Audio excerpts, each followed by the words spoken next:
The Kremlin held the door open Wednesday for expanding the areas in Ukraine under its control following the absorption of 4 Ukrainian regions that Ukraine and its Western allies dismissed as fraudulent. Speaking in a conference call with reporters, Kremlin spokesperson Dmitry Peskov said that, quote, certain territories will be reclaimed and we will keep consulting residents who would be eager to embrace Russia, end quote. Russian troops abandoned a key Ukrainian city so rapidly that they left bodies of their comrades in the streets. The scene offered more evidence Tuesday of Moscow's latest military defeat. Meanwhile, the U.S. announced it would provide an additional $625 million in military aid to Ukraine, including more of the advanced rocket systems credited with helping Ukraine's military momentum. Speaking at the European Parliament plenary session in Strasbourg, European Commission President Ursula von der Leyen says the bloc will support Ukraine for as long as it takes. Now it's the time to keep track, to help the Ukrainians to face down the invader. A strong and steadfast Europe, that will only be the only way to stop Putin. This is the moment to stay the course and to signal again to our Ukrainian friends, we stay by your side as long as it takes. A Swedish member of the European Parliament lopped off her hair during a speech in the EU Assembly in solidarity with anti-government demonstrations in Iran. The protests were ignited by the death in morality police custody of 22-year-old Mahsa Amini.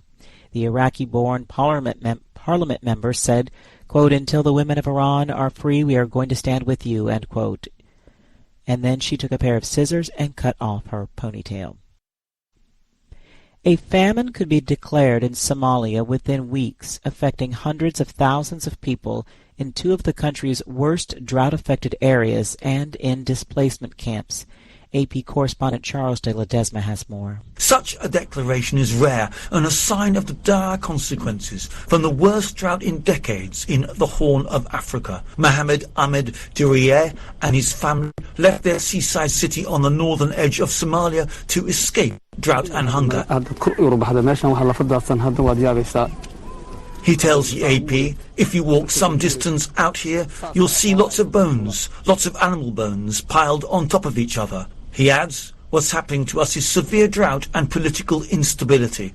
We're appealing to the international NGOs to assist with shelter, food to eat and water to drink. I'm Charles de Ledesma.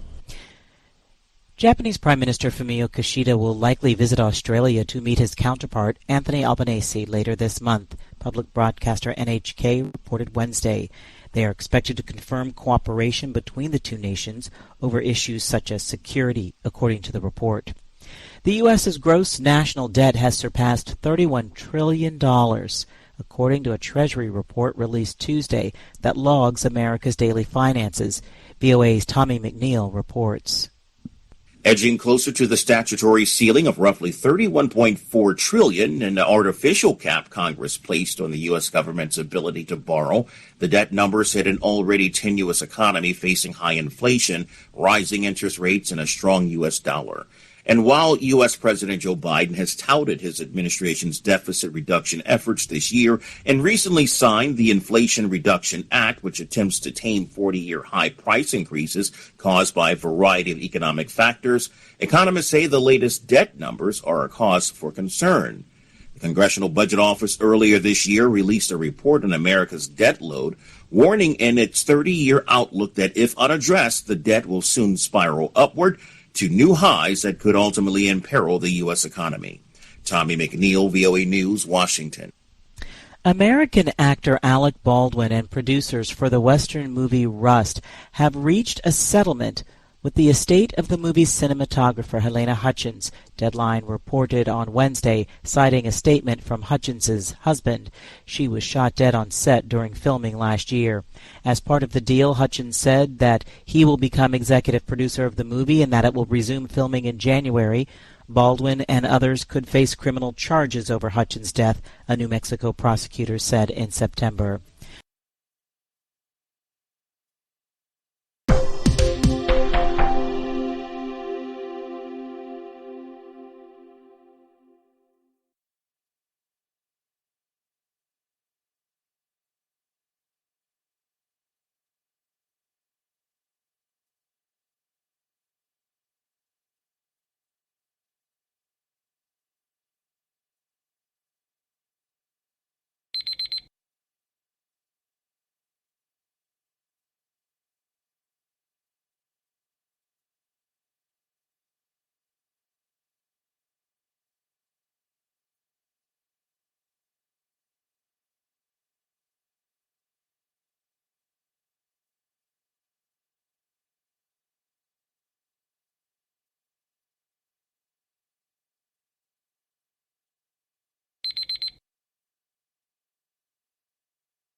Hi, thank you for watching. I hope the videos are useful for you. Please subscribe to my channel using the button below.